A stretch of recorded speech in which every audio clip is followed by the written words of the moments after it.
What's up, everyone, and welcome to Friday's edition of Reptile News. Now today I'm going to do a lot of by memory stuff.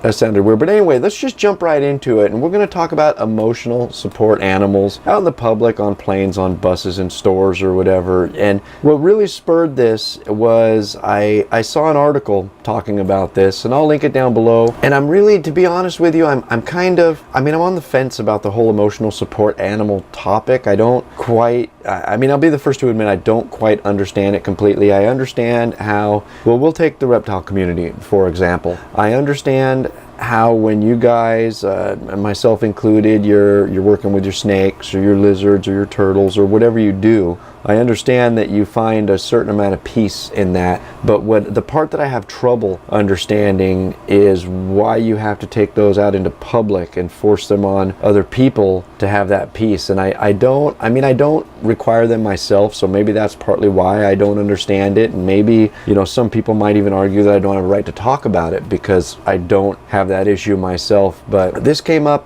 for example, one story was a person trying to bring their emotional support peacock onto a plane, and obviously, or I guess the plane, the airline decided that this animal was outside of the size and weight requirements and everything for a live animal to be actually on board in the cabin of the plane, and they weren't allowed to take it on the plane. Now, I can, and I guess my biggest issue here is, I've been on a plane only a few times in my commercial airline, and we'll use commercial airlines as our example here. I've been on a commercial airline only a few times in my life. One more recently, last May, I think it was, when I flew down to Vegas for a week. And I have to think that, I have to wonder where you draw the line, I guess, because, obviously, you're not going to have an emotional support elephant sitting on a plane because, well, duh, they won't fit on the plane. But I got to kind of try to put myself in somebody else's shoes and try to understand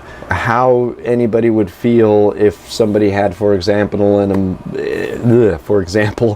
emotional support skunk or something like that, that they were sitting next to me for this entire flight. I don't think it matters how long the flight is at this point. I don't want an emotional support skunk sitting next to me during my flight. And I out of all the people, and this is going to kind of lead into our next story, so bear with me a little bit here. Out of all the people that are afraid of the animals that we deal with, come on, this is daily reptile news. We're dealing with a very niche topic here of reptiles, and sometimes we try to hit on amphibians as well. And because of the fear that people have, I can understand people not wanting a pet boa or python or even a king snake or a hognose snake on a plane with them. So, but this is more of a conversation than anything else. So let me know in the comments down below what you guys think about emotional support animals and these exotic animals. One person in particular in the video said dogs and cats and stuff, they kind of understand, other stuff they don't. So let me know down below in those comments, and let's have a conversation about this. And the next story we're going to talk about is not so much a story, but more so a person, and that is Brandon Fowler from Roaming Reptiles. And a lot of you guys that watch this know of Brandon, and I wanted to talk about Brandon today. I wanted to get him on the show, but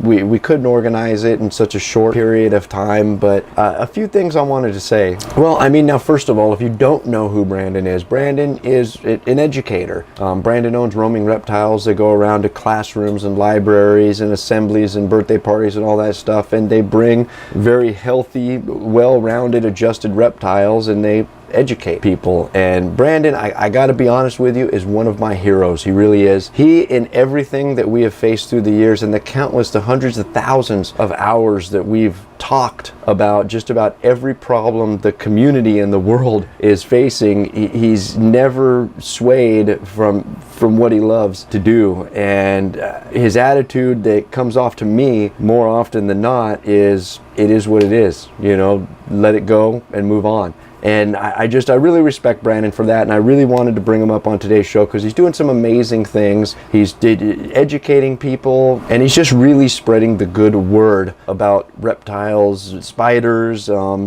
pretty much everything he talks about he's spreading the good word in a solid educational value. Now, unfortunately, like I said, we couldn't get Brandon on the show today, so we're unable to ask him any questions. Hopefully we can get him on soon. So I don't exactly know the extent of his travels, but if you would like to book Brandon for pretty much anything, you can contact him either at facebook.com/roamingreptilesca, send him an email at info@roamingreptiles.com, or call him at 661-204-4372. And Brandon, I know you're watching this. Keep doing what you're doing, brother. You're doing great. You're making us all proud. And that's where I'm going to end today's show. And today we're going to do it a little bit differently instead of the normal. And I'd just like to say to everybody out there, if there's someone out there you love, tell them you love them, because you never know if you're going to get another chance. We'll see you Monday.